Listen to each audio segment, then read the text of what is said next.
All right, uh, good evening. Thank you for joining us for the MyCP webinar series. My name is Paul Gross. I am your host briefly, but I'm on my 25th wedding anniversary. My wife's taking a nap, so I am going to do the introduction here. So very happy to have Dr. Ed Hurvitz, who's the chair of physical medicine and rehabilitation at the University of Michigan, to present an update on the grip strength study that he is conducting and really talk about the importance of body composition in cerebral palsy. So I'm going to give a quick introduction to the CP Research Network and then turn it over to Dr. Hurvitz to give his presentation and then take a Q&A. So quickly, for those of you who have been tuned in before, you can feel free to tune out for a moment. I'm going to give the quick history of CPRN. The CP Research Network and our merged organization of CP Now were founded out of a 2014 NIH workshop about the state of the science and treatment in CP, and 5 action items came out of that meeting aimed at improving the state of research for cerebral palsy, including starting a national CP registry, increasing the amount of research that was going on, increasing the study of adults in particular, and then bringing more young physicians into the field. There was a 5th objective of advancing basic and translational science, but we were really founded initially to do the first 4 and have more recently taken on the 5th. CP Now, which was founded by Michelle Schusterman, was founded out of that same meeting and incorporated in 2015 as a nonprofit to really provide the best evidence-based information about a CP diagnosis to parents and families, and then also focused on care and well-being and had a goal of funding research. We all decided to come together, Michelle Schusterman and CPRN and CP Now, in the beginning of 2020, and we merged our 4 web properties and we operate under the name the Cerebral Palsy Research Network. Our mission is to optimize the lifelong health and wellness of people with CP and their families through high quality research, through education and community programming, such as our wellness programs. So some key milestones on the education front: we launched our CP toolkit in 2015 and have had more than 4,000 of those delivered to people in the community. We released a well-being guide and translations to the toolkit in 2017. And then we went on to launch a personalized web service called MyCP in 2020. On the research front, we did accomplish that first goal out of that NIH meeting. In 2 years after the meeting, we launched a national CP registry that has more than 5,000 patients included in it. And then we followed up with a community registry that would collect information about people's lived experience. And we launched that in March of 2019 and has more than 1,400 people in it. We also were patient-centered from our very get-go. And so we organized a meeting of people in the community, as well as clinicians and therapists and researchers. And we organized a patient-centered research agenda in 2017, which was then published in 2018. And that really drives the agenda for our work. We've had some significant public funding milestones for the registry and for our genetics work. And we also conduct 4 quality improvement initiatives. And quality improvement is an alternative way to research to improve outcomes. And so we've got 4 areas that we're working on there, and I'll talk about those briefly in a moment. And then we've had 5 publications. We've got a 6th that's going to be announced shortly, and a 7th that's been accepted, and many other manuscripts in writing. And then we launched a virtual wellness program called MyCP Fitness in June of 2021. And we went on to partner with the National Center for Health, Physical Activity and Disability to offer the mentor program to the CP community. So we are a 501c3 nonprofit as of our merging with CP Now. And we're just basically, we are members of the community, either Community members, parents, caregivers, patient advocates, researchers, clinicians, and therapists all working towards creating better outcomes for people with CP. We have a data coordinating center that's hosted at the University of Utah, which is where our registries or databases of people with CP sit. And we offer these education and well-being programs, of which MyCP is really the key way for you to be able to get personalized information about your CP on our website. But it also offers you access to participate in research, to have discussions about research priorities and evidence, and to have access to our wellness programs. So just to give you an idea of what's in a registry, there are lots of data points or information about people with CP. One very important data point is the gross motor function classification system, which is this GMFCS. And that is a measure of how one moves through the community, either with assistance, without assistance, with a wheelchair or without a wheelchair. And it's a 5-level classification system. And you can see from when we had 1,000 patients in the, or 1,000 community members in the community registry, you can see the distribution of people, and their 1 through 3 can ambulate independently or with the assistance of a walker. 4s and 5s require wheelchairs. You can see the distribution. Whereas the clinical registry, which is where data is collected in the hospital when someone comes to visit their clinician or to come to a CP clinic, you can see the distribution is more of a U shape. And this is from when our registry had just under 5,000 people. So those are our programs. We spent a lot of time trying to engage you as community members in the research and quality opportunities to advance outcomes. We provide educational materials, and we have a growing set of health and well-being programs. We are, as sites in the network, we are about 30 sites spread across North America. The green pins are sites that are actively collecting data into the registry. Yellow ones are doing some preparation of that work. Red ones are still doing compliance, and blue ones are sites that have indicated they'd like to join the network in the future. So just before I turn it over to Dr. Hurvitz, our goal has really been to accelerate the amount of research and the amount of evidence that's generated for improving the care of people with CP. This represents our latest research pipeline, where we create ideas or concepts that come on the left-hand side into the funnel. We run them through an approval process that then allows us to proceed with either internal funding or pursuing external funding. And then we implement and execute the studies, and then we publish the results. And then we try to take the evidence we generate and move it back into the care process to form a learning health network. The blue circles or ovals are research studies. The orange ones are our 4 quality improvement studies. The transition one is paused right now. And so you can see we've really got quite a bit of activity since we created the network back in 2015. And so with that, I'm really excited to be able to turn it over to Dr. Ed Hurvitz, who, as I said, is the chair of PM&R at the University of Michigan. Oh, University of Toronto is not where he's a professor. This is me not finishing editing a slide. So I apologize, Dr. Hurvitz. That's University of Michigan, of course. He is the chair of our adult study group. And he is a member of the CP Research Network Steering Committee, as well as the principal investigator of the GRIP study. So with that, I turn it over to Dr. Hurvitz. Thank you, Paul.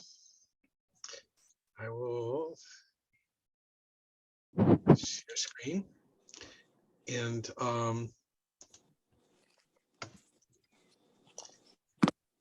let's see. We'll do this now. Hang on.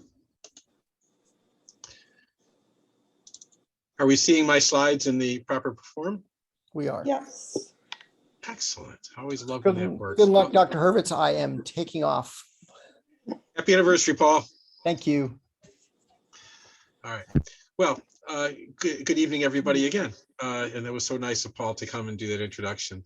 So tonight we're going to be talking about the feasibility of adding grip strength measures to body composition assessments in individuals with cerebral palsy. And I work with a large group at the University of Michigan, seeing myself there. And then there's all this group that I work with, the Department of Physical Medicine and Rehabilitation. And this study was funded by the Foundation for PM&R, the Gabriella E. Molnar Swafford Pediatric Research Grant. I have nothing to disclose.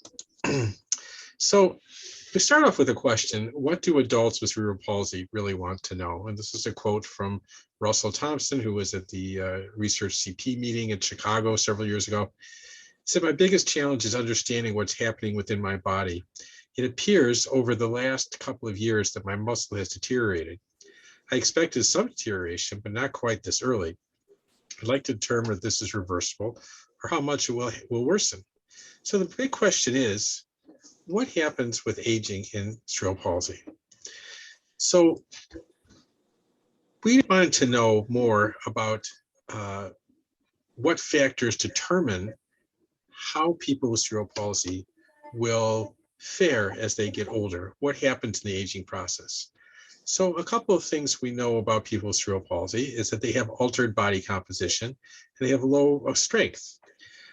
Their bodies have a high percent of fat and a low percent of fat-free mass. Fat-free mass is muscle and bone. There's also a high level of fat in the muscle, which accounts for a lower strength for amount of muscle volume because their muscles have fat in them. The picture I'm showing here shows one of the problems, the main problem we have when we use body mass index to measure body composition in people with cerebral palsy. Body mass index looks at height and weight and gives us some idea of do people fit into the norm.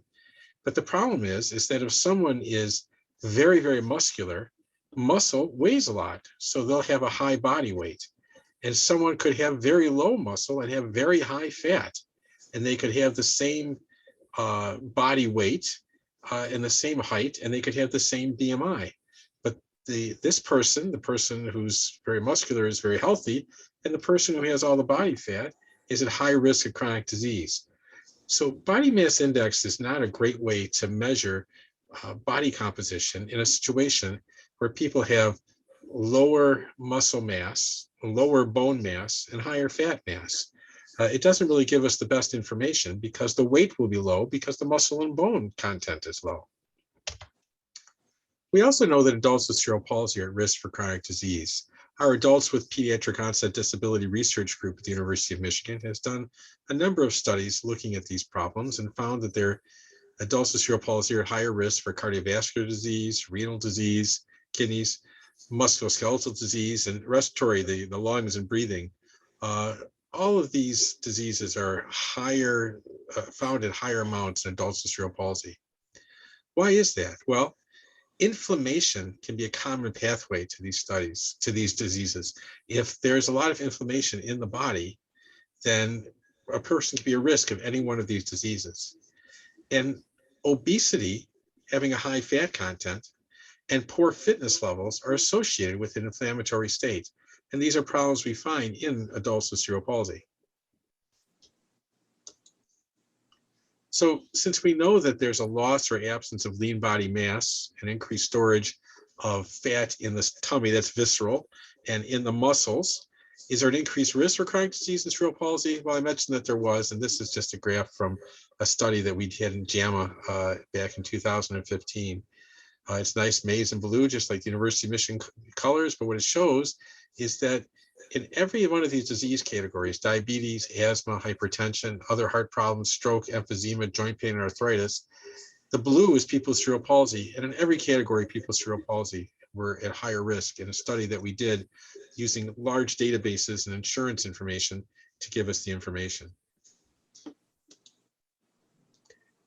So now that we know that people with cerebral palsy have a history of chronic disease, what's the natural history of that chronic disease and cerebral palsy? What does it lead to? What kind of problems does it cause?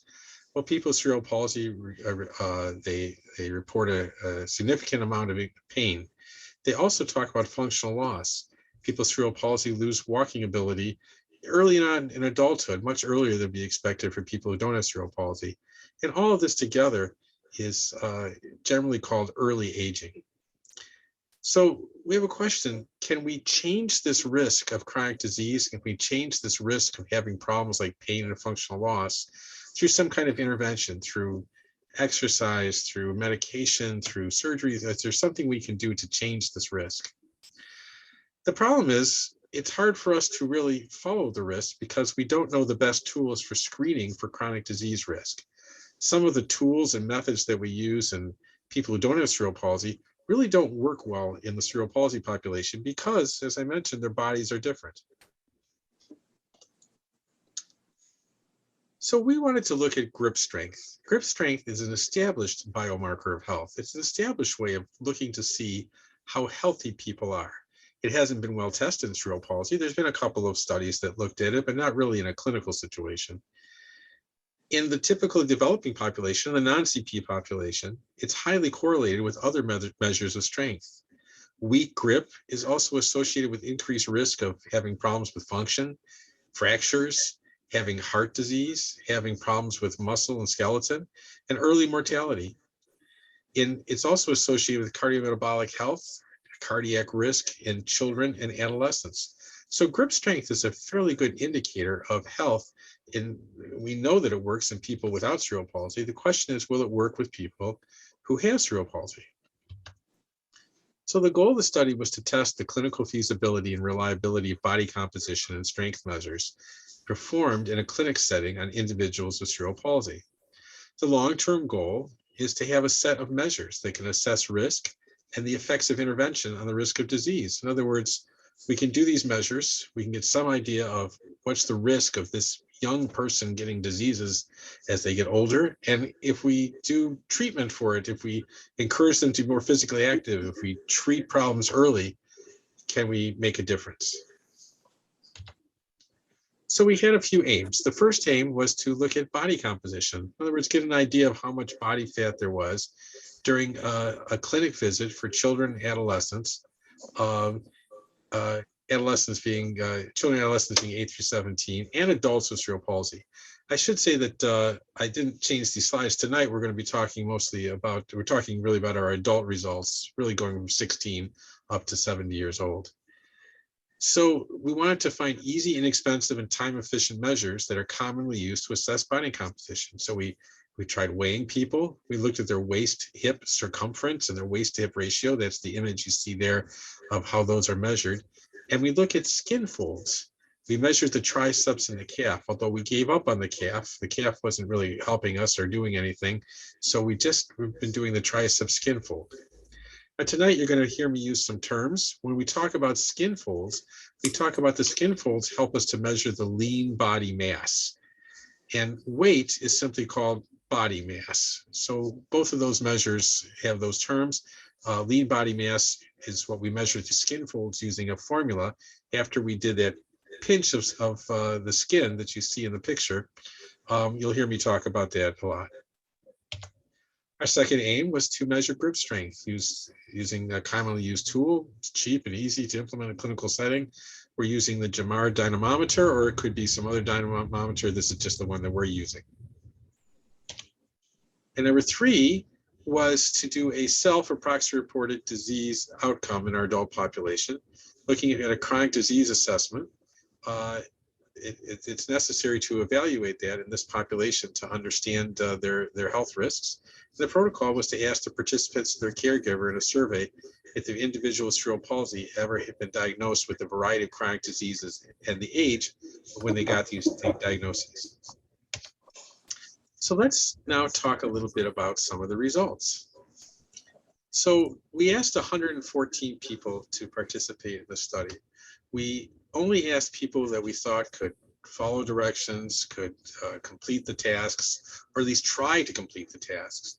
There certainly were people that we asked to try to complete the task that their hand function suggested to us they really wouldn't be able to do it, but it's a research study. We didn't know, so we tried it on anybody we felt could understand directions. So we asked 114 people. Only 2 people turned us down. That shows, in some sense, that the study will be feasible to do, and it's measurably feasible to do. People are happy to go along with it. 107 completed all the study tasks. We had a few that we thought would be able to follow the directions, but just really weren't. Of that group, most, a little over half were female. And the average age was 35.5 years with a standard deviation of 14. The range started at 16 and went up to 70. In the pie graphs there, I have the gross motor functional classification schedule, which a scale, which I'm sure that most of you who come to these seminars are aware of. It's a measure of their mobility, people's mobility. So we see it was fairly a good distribution. We had about a quarter were GMFCS1, which means that they're able to move around easily in their environment. About a quarter were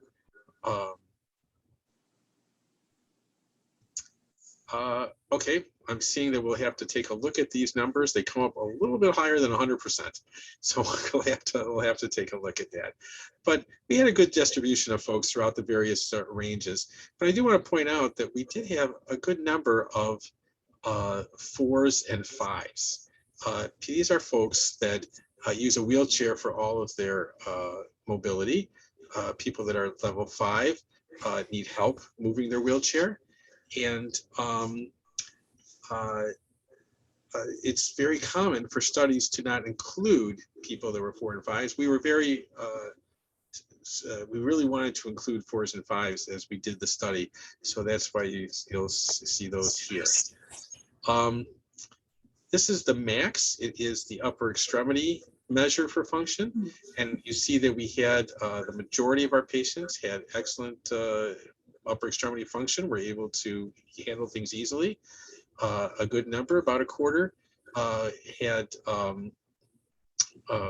level 2, which means they could handle things but had more trouble. And then level 3, 4, and 5 have more difficulty.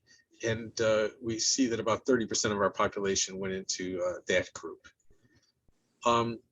We looked at the correlation between the various measures that we did. We did 3 measures with each hand, and we found that the dominant hand, when we compared the measures, in other words, we had them do it 3 times, and then we took the measurement of each time to see how close it was.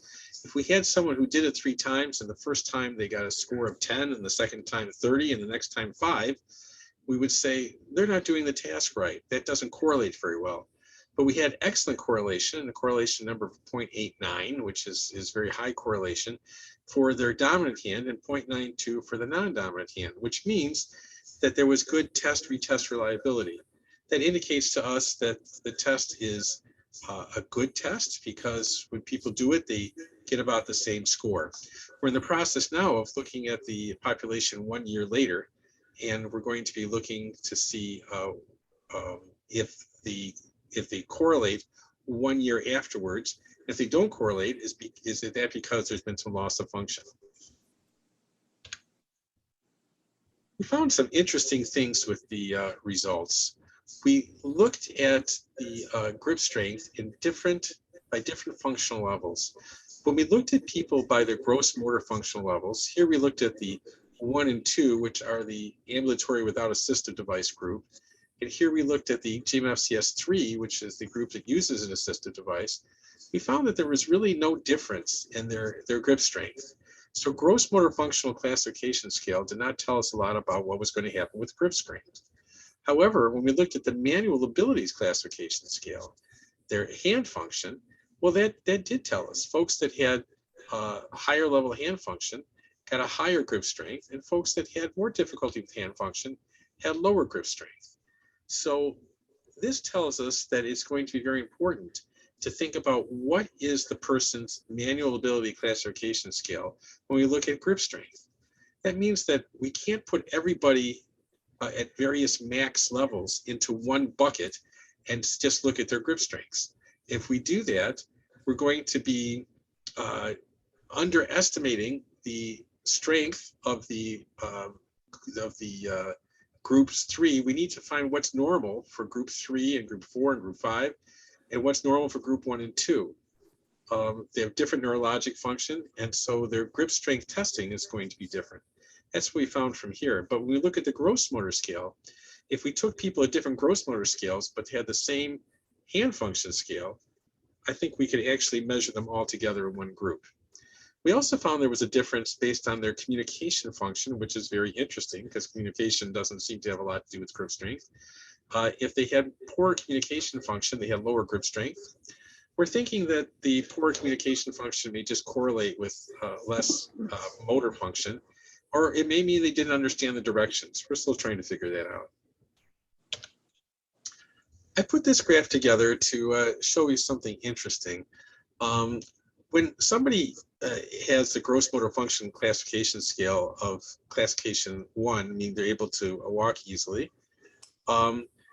we saw that they often had good hand function and good speech function.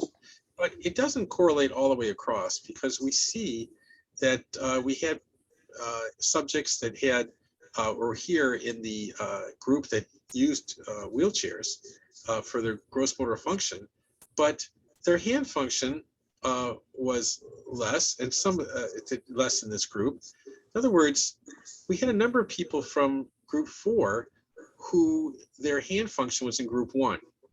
So we see that the gross motor functional classification scale doesn't correlate with the hand function scale. You get people that are in gross motor 4 whose hand function is actually in 1, and we found that quite a bit. In fact, one of our strongest results was from somebody who was a gross motor level 4. They use a wheelchair for all their ambulation, but they lift weights all the time, and they have a lot of upper body muscle mass.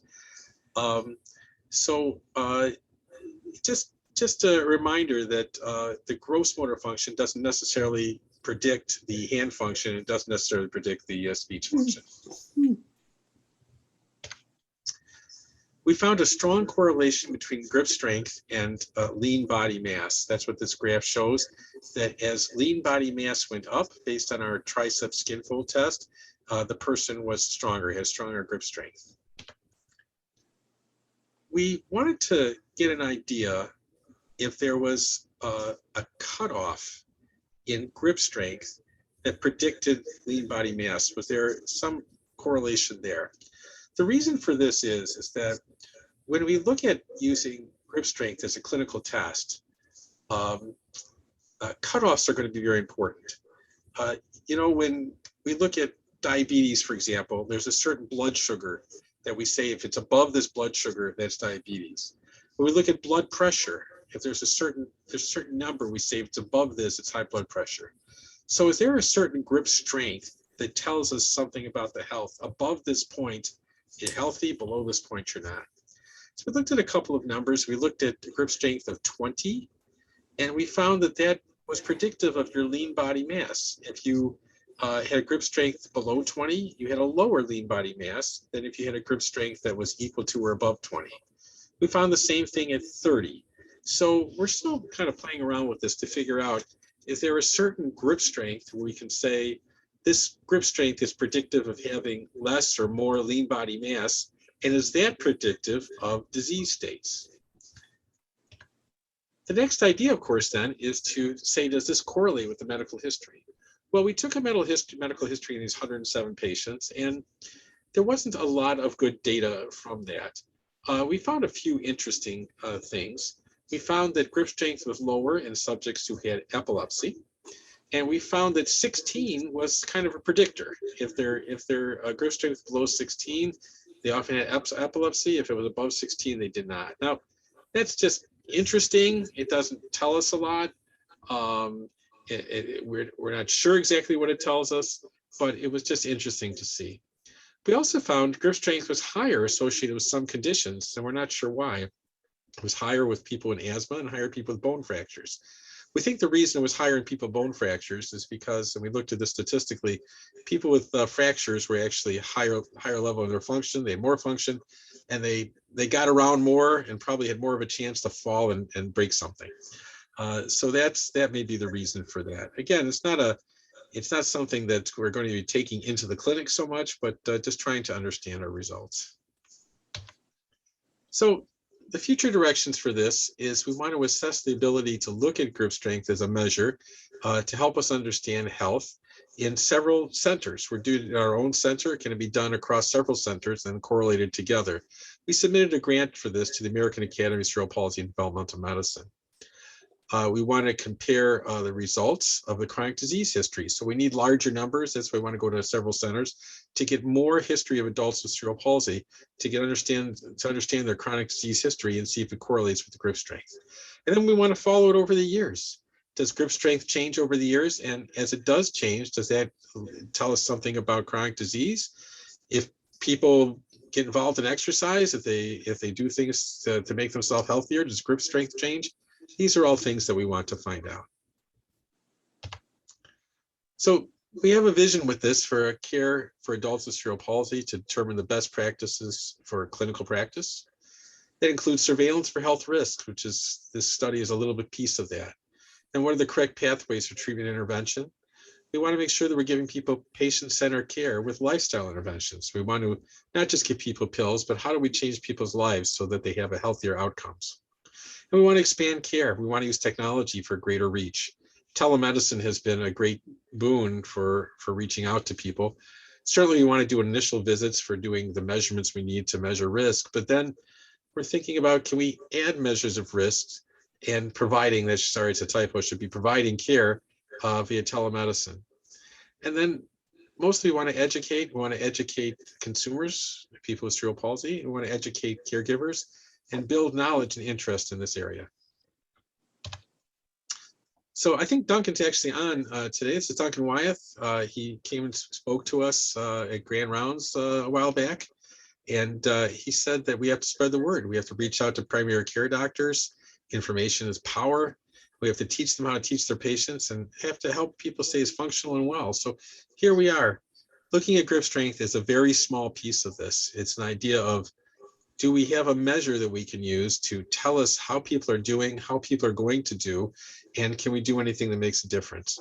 And we hope to get people doing grip strength in their clinics, finding out that information, and then going from there to think about what interventions we can do to make people healthier and better. And that's all I wanted to say. I tune into mycp.org once in a while if you have questions. And I'm happy to take questions. We have some time left for questions from this webinar. And I'll take down the share. If people have questions, you can raise your hand, put something in the chat, or if you just want to undo your mics and ask, that would be fine. Hi. When you talked about people in wheelchairs, did you separate out those that use manual wheelchairs and from those who use electric wheelchairs, or did you just use people in wheelchairs in general? Yeah, so thanks, Gail, for asking that.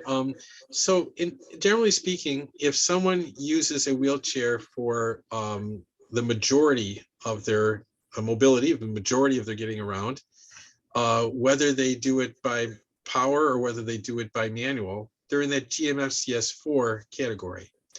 You know, Gail, I'm hearing a question that you would think that somebody who powers their own wheelchair by pushing the wheels would probably have greater upper body strength and greater hand grip strength and that kind of thing than someone who relies on power.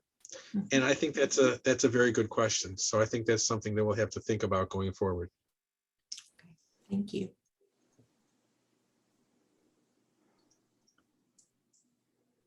This is June Kales. June. Did you look at which point somebody transitioned, for example, from a 2 to a 3?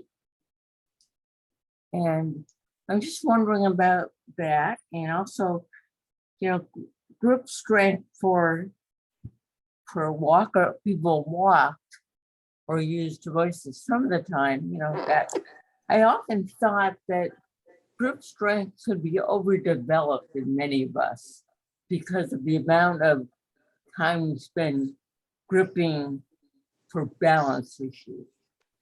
Just a lay questions here. Yeah, June, there are a lot of variables, and that's what makes doing this study very interesting. I would actually throw back at you that we find that, using a walker and a cane can put you at some risk of carpal tunnel syndrome, which can affect your grip strength. And so there's probably a lot of undiagnosed carpal tunnel syndrome in our populations of folks who use assistive devices that may be throwing our results off. But the other side of that question is exactly what you're saying. People that rely on their hands may very well have a grip strength that belies the rest of their body and may not be as good a clue to health as we want. We're really going to have to look at that. And again, the thing when we work with people with cerebral palsy, we're going to have to look at the grip strength across the GMFCS levels and across the max levels and see what we find. Amber has a question. Yeah, it's kind of two questions in one. I think they kind of go together. Is there a standardized grip strength for CP versus the non-CP population already in place? Like, because I know occupational therapists measure grip strength often. And then what made you choose grip strength as the measure of body composition to do in CP Yeah. Well, let me start by saying, let me answer the second question first, if I can. First of all, I would say that our group, especially with Dr. Whitney and Dr. Peterson, have done some work with grip strength. And that got us interested in talking about grip strength. But the main thing is that grip strength seemed like a measure that we could do that would give us some good information in situations where some of the other measures just weren't as useful or were very complicated.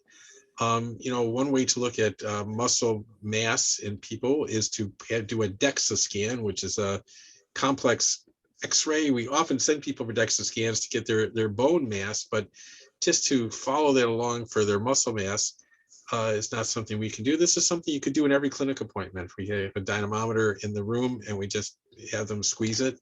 And it gives us, hopefully, it's going to give us a lot of good information. Some of the other studies I saw done had like 25 patients. We have 107 patients. So we don't have enough information yet to do the kind of standardization that you're talking about, Amber. When we think about grip strength in people and predicting their health, it's done on thousands and thousands of people. Our question is, can we put together the Cerebral Palsy Research Network and look at, several hundred adults, maybe a few thousand adults, and can we start to come up with the same kind of graph lines, the same kind of, measures that help us to understand what should be, like, quote, normal for a certain GMFCS level, for a certain max level. And then we also have to figure out what's the best way to figure that out. Sometimes when they look at grip strength, they divide it by body weight, or they divide it by lean body mass, or that kind of thing. That's what we hope to find out as we get larger numbers. So there was no standardized grip strength. There is none for CP versus the non-CP population currently, prior to you doing this study or using grip strength as a measure to find out what body composition is. Correct? Am I understanding That's correct. that? That's Okay. correct. Yeah. Okay, Greta put a question in the chat. I'm going to do that before I get to you, Duncan. So what about grip strength and spasticity? Grip strength is commonly tested in the neurologist's office. Wouldn't spasticity make grip strength measure a false measure? So the answer to that question is that what we're really trying to figure out is, what does grip strength tell us, knowing that many people with cerebral palsy have spasticity? If you're thinking about spasticity as being a spasm that causes the muscle, causes a stronger grip, are we going to see that? Or Does the spasticity cause poor control over the muscle? So we're just going to get a weak grip that doesn't tell us about the rest of the muscle. All those are open questions. And so that's why we're trying to figure out if this measure is useful. If the measure tells us about the lean body mass, and it seemed to so far in our data, it's a useful measure. If the measure tells us about risk of chronic diseases and health history, then it's going to be a useful measure. That we don't know yet. So we have to see. And if spasticity interferes and makes it a non-useful measure, well, we're going to have to think of something else. So let me call on Duncan. You mentioned earlier the impact of carpal tunnel and other things. As a child and young adult, I would often fall and I would use my hands to break that fall. Now that I'm well past that 65 mark, I'm finding that some of those early hand injuries are resulting in the onset of arthritis in my finger joints in particular. How does that affect the grip strength testing? Yeah, that's an interesting question, Duncan. So arthritis will affect grip strength testing. And you know, the problem we're going to get into, again, one of the variables to make this interesting is that, you know, folks that are really, really young, like yourself, Duncan, in their 70s, will have, you know, will often have arthritis. And so when we think about people in their 70s, the typically developing population, you know, arthritis is part of the measure, and it's kind of worked in when you look at a lot of patients. The issue that we have is that people with cerebral palsy will start to get arthritic problems earlier in life. And so how will that work out? And will that depend on how much neurologic involvement they have with their hand? So arthritis is one of the variables that may make this difficult to interpret. Julie has her hand raised. Hi, I'm actually viewing this from Southern Ontario and have had a terrible time and spent many years trying to find CP information for my husband, who is 73. He has always been very healthy, very physical, physically active. He played baseball well into his 50s. In his late 60s, he needed a hip replacement, and he's now 73 and has never recovered well from the hip replacement and has steadily decreased. He has never been followed by someone for CP specifically since he was a child, because we couldn't find anyone who specialized in that. And then I guess about a year or two ago, I reached out to Paul Gross, and he actually found us a doctor in London who we're going to see on Tuesday. And I'm wondering, is this study available to physiatrists in Canada? Yes, it does. Is that Dr. Cassidy? Are you going to seeing Dr. Cassidy? Yes, we are. Great, good. She's wonderful. She's just wonderful. Yes, so I may be working Dr. Cassidy into the group as well. Awesome. She's on my list of providers, okay. And I expect to be reaching out to her to include her in studies as time goes on. And yes, any study, you know, it's very common for studies that are funded in America to include Canadian centers. So that's not a problem at all. That's awesome. Thank you. Sure, my pleasure. Enjoy Dr. Cassidy. Give her my regards. I will. Thank you. Okay. Amber, your hands. Yeah, if your hand's still okay, go ahead. I have another question, if that's okay. Please. So in the non-CP population, skin fold test is used mostly to assess lean body composition. So would that still be the most accurate for people with CP? And then and another part of that question would be if, I'm kind of formulating it as I'm thinking. So body mass composition doesn't, so you could be really thin like me because I have another health condition right now and I'm underweight and lost a lot of weight, and I lost a lot of muscle mass because of it. And I'm seeing a dietitian right now, and like my BMI is like 15%. So all they're worried about is me gaining weight. But I'm smart enough to put it together, and I was like, okay, yeah, I need to gain weight, but we need to be careful how we gain the weight because it can't be real fast, because I knew it would all be fat. Right. And therefore, I mean, you know, I would possibly lose my ability to ambulate, or it would be significantly harder, even though I've lost some function from losing weight. So how do you educate, or how do I educate the dietitian? Because they're just looking at your body mass index as a whole, and they don't understand the nuances of CP. I mean, whether you're underweight, overweight, I think it's happening both ways with CP from what I can see, regardless of what the reason is.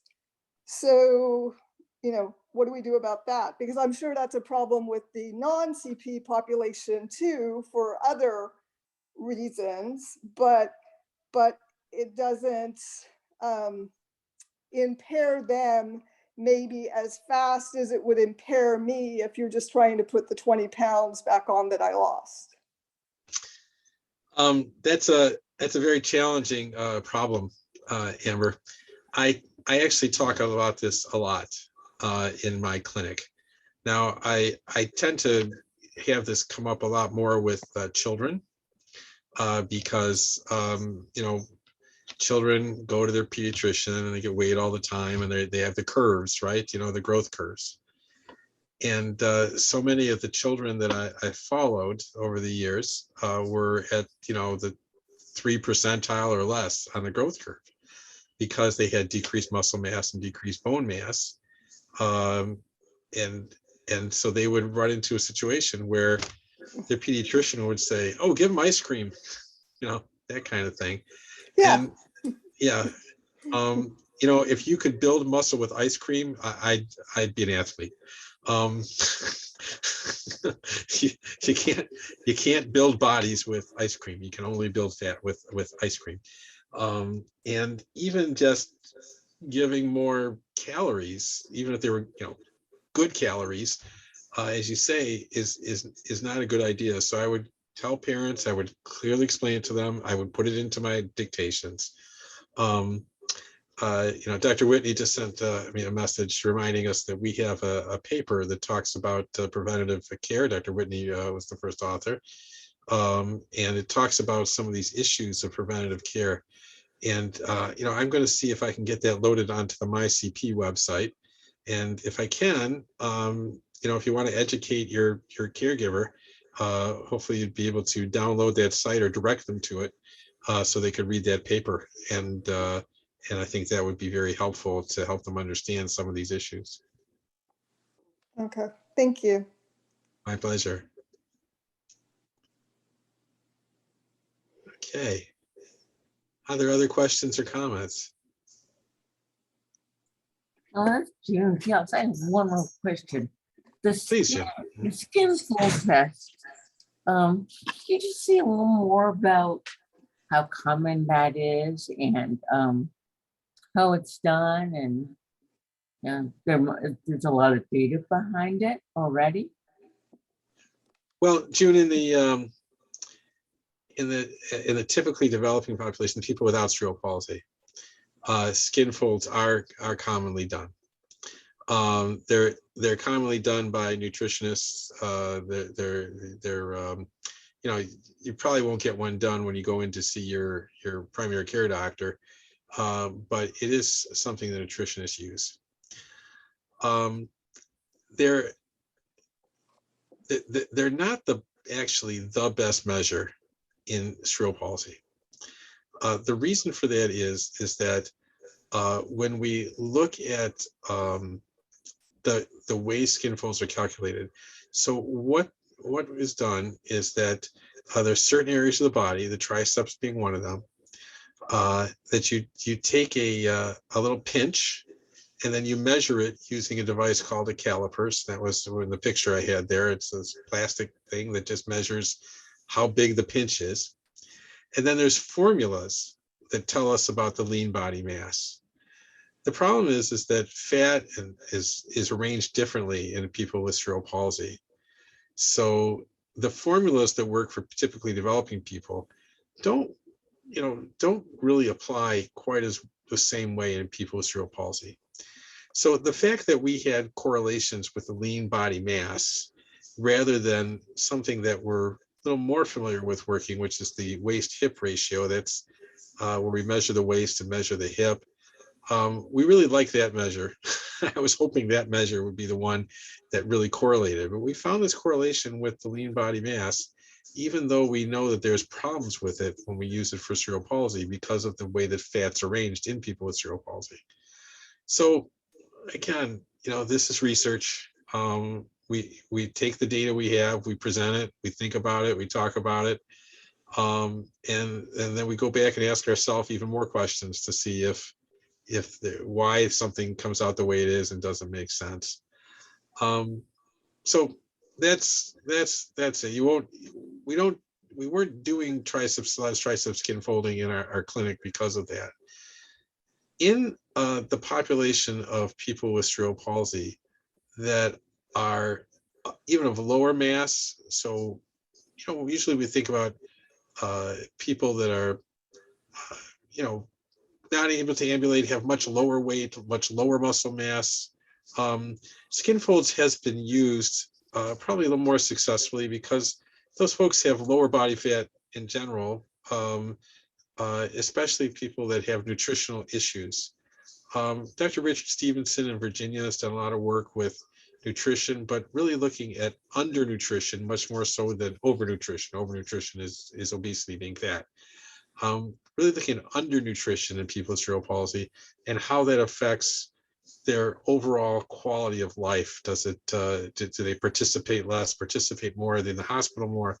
And he's used skin folds, and I think probably when there's less body fat overall, skin folds may be more useful to give us some indication of lower body mass and then some potential health problems. Once the body fat increases, it may be less useful, but that's something we have to keep looking at and keep thinking about in terms of how that applies to grip strength.